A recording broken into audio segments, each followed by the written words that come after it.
A gente está vivendo talvez um dos momentos de maior tensão que a humanidade já viveu, desde a Guerra Fria. Um alerta da ONU fala que esse é o momento mais passível de acontecer uma terceira guerra com a aplicação de armamentos destrutivos nucleares que dizimariam países inteiros. E esse alerta foi emitido pela ONU. A gente vai falar um pouquinho sobre isso aqui. Também vamos falar do Lula. Lula bate recorde mais uma vez. Lula já pode ir deixando o seu nome separado lá no Guinness Book.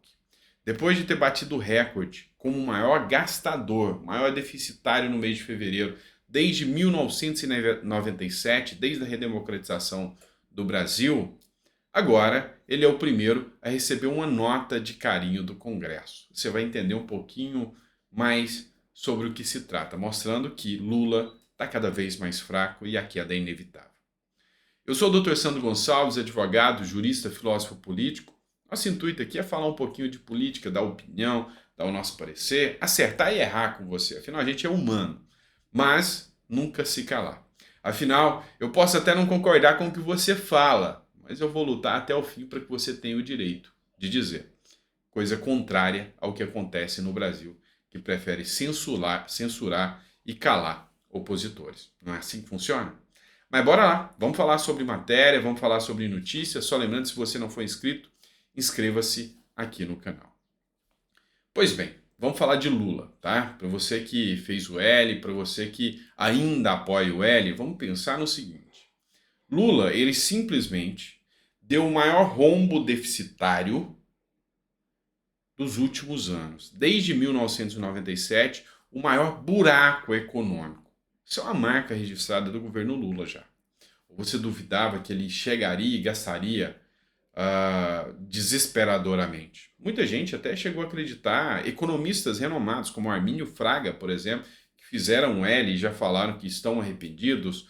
O próprio Paulo Freire, que fez o L e falou que está arrependido, acreditou que ele seria bom na economia, assim como no seu primeiro mandato, antes da corrupção tomar conta de tudo. Pois é, infelizmente, eles estavam errados. E a gente teve um rombo nas contas públicas. E quem vai bancar esse rombo não é o Lula, não sai um centavo do bolso dele. Sai do seu e sai do meu. Agora, Lula também bate outro recorde. Vamos lá. Câmara dos Deputados aprova nota de repúdio a Lula. O primeiro da história a um presidente. O deboche do presidente, a Operação Sequaz, aquela do Sérgio Moro, que evitou o assassinato do Sérgio Moro, gerou moção inédita pela Comissão de Segurança. Na nota, os parlamentares afirmam que o presidente faltou com o decoro que o cargo exige. Não podemos exigir ao encarar com naturalidade a fala do presidente da República que desmoraliza publicamente aquela instituição. Essa matéria foi publicada pela deputada federal Bia Kicis, tá bom? O que eu quero dizer para vocês sobre isso aqui? A nota de repúdio aqui é só para mostrar uma coisa. Lula é fraco no Congresso. Lula não tem força no Congresso. E um presidente fraco e sem força no Congresso cai, assim como aconteceu com Dilma Rousseff. Só que, se você for medir os tamanhos de situação e oposição, Lula, perto de Dilma, é um nanico, pequeno, porque Dilma ainda tinha diálogo. Lula não tem diálogo quase nenhum, só com a sua pequena base ali. Isso só demonstra que Lula chegou ao poder agora achando que o mensalão, legalizado ou não, através de emendas secretas, resolveria tudo. Ou seja, era só chegar e vamos comprar tudo, vamos comprar os deputados. Tanto é que ele fez anúncios de 60 milhões para que os deputados tirassem a assinatura da CPMI. Não deu certo. Ou seja, pela primeira vez na história, isso aqui pode ser até ingenuidade minha falar, mas eu vou falar, nós temos um Congresso que não se vende. É isso? Ou eu estou viajando na batatinha? O que é o seu comentário sobre isso? O que você acha sobre isso? Você viu que Lula deu investidas para que retirassem as assinaturas, oferecendo cargos, chegando a oferecer cargos de segundo escalão, chegando a oferecer 60 milhões por deputado. O senador Marcos Duval falou que vai fazer uma denúncia formal porque chefe do governo Lula tentou suborná-lo e não deu certo, ele fez a denúncia. Eu estou sendo muito otimista e ingênuo ou realmente você está percebendo a mesma coisa que eu? Pela primeira vez na história, temos um Congresso que não se vende pelo presidente, para o presidente, e o mensalão babou e é por isso que o Lula está desesperado. Coloca no seu comentário.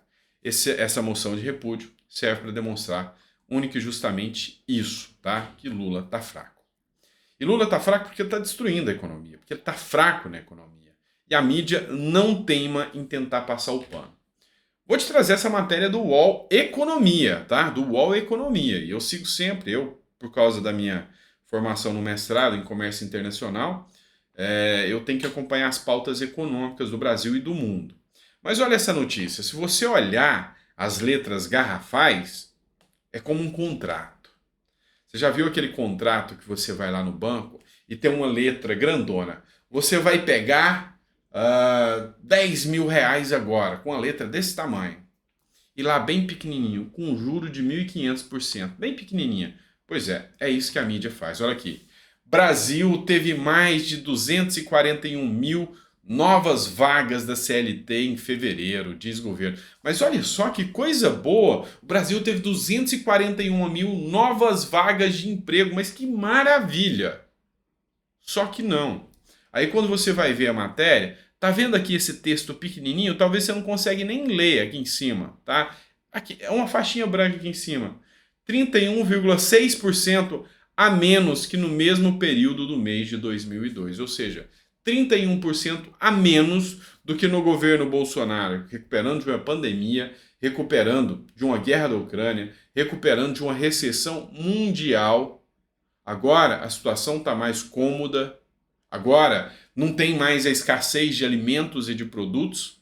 Na época do Bolsonaro, por causa da pandemia, travou tudo no mundo, faltou chip, os veículos encareceram porque não tinha produto para vender veículo, o povo foi para os usados.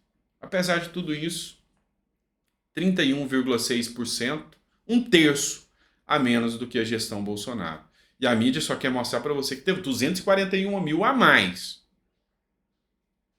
do que janeiro, porque do que lá, fevereiro do ano passado, na gestão Bolsonaro, foi 31% a menos. Ou seja, é como a mídia mostra as coisas para você.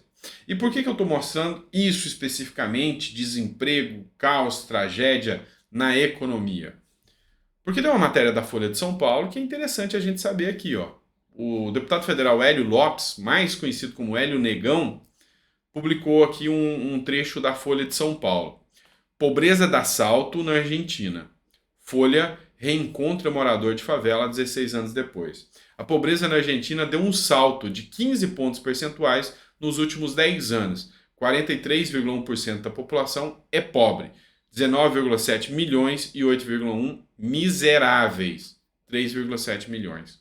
Você tem noção do grave cenário que a Argentina enfrenta hoje com uma inflação desoladora, com um cenário econômico caótico? É isso que está acontecendo na Argentina. É totalmente isso que está acontecendo na Argentina. E o Hélio aqui pergunta: o caminho do Brasil? Espero que não. E ainda assim a Folha de São Paulo não deu o tema da forma que tinha que ser. Ele fala que é dos últimos 10 anos, tá? Só que se você pegar o gráfico Argentina, você vai notar que realmente começou a ter uma queda, teve uma queda até significativa, durante a gestão da direita, lá, do Macri.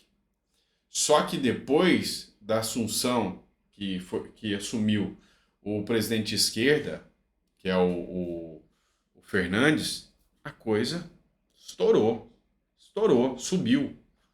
Ou seja, seria o caminho do Brasil aqui, porque a gente estava começando, aí agora a coisa já está caindo.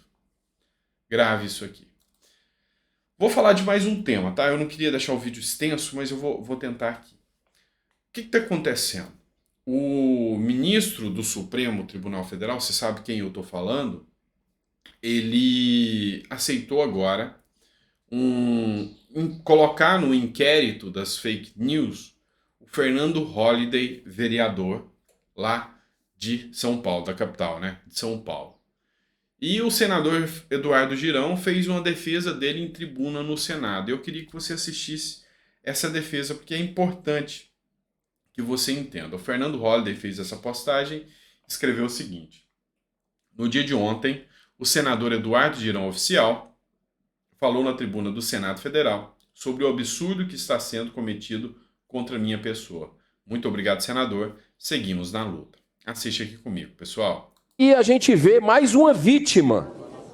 Surge mais uma vítima, senador Espiridião Amin, do famigerado inquérito das fake news, onde um único ministro do STF funciona ao mesmo tempo como acusador, investigador e julgador, ferindo o Estado Democrático de Direito, o sistema acusatório, o devido processo legal e o artigo 220 da Constituição Federal, que em seu parágrafo diz que, abro aspas, é vedada toda e qualquer censura de natureza política, ideológica e artística. Agora, a bola da vez, a vítima, foi o combativo vereador de São Paulo, Fernando Holliday. Num dia, ele vai à tribuna da Câmara denunciar o cometimento de crime de nepotismo por vereadores do PSOL. No dia seguinte, exatamente no dia seguinte, o ministro do STF, ministro Alexandre de Moraes, aceita uma denúncia feita pela bancada do PSOL e manda a Polícia Federal investigar a possível participação de Fernando Holliday nos ditos atos antidemocráticos. E a gente... É grave, é grave, é grave. Você vê uma nítida retaliação depois dele ter denunciado vereadores do PSOL. O PSOL entra como retaliação no STF, que o inclui, podendo até censurá-lo, cerceá-lo da sua liberdade ou algo nesse sentido. Então, não cabe aqui falar que nós temos o amplo princípio da reserva legal, o devido processo legal. Infelizmente, eu como jurista vejo que aquilo que se aprendeu nas escolas, se aprendeu na faculdade de Direito, não vem sendo observado. O direito de manifestação, a liberdade, enfim, tudo isso é grave, como traz o próprio senador aí, tá bom? Obrigado, pessoal, fiquem com Deus, eu volto no próximo vídeo. No vídeo do meio-dia, que é o nosso segundo editorial, eu não consigo ficar sem desejar, e eu acho que essa, para um pai de família principalmente, é sempre a maior preocupação. Eu desejo que a sua mesa seja farta e repleta de bênçãos em todos os dias da sua vida, até que o Pai venha te buscar, tá bom? Grande abraço, fica com Deus e até o próximo vídeo.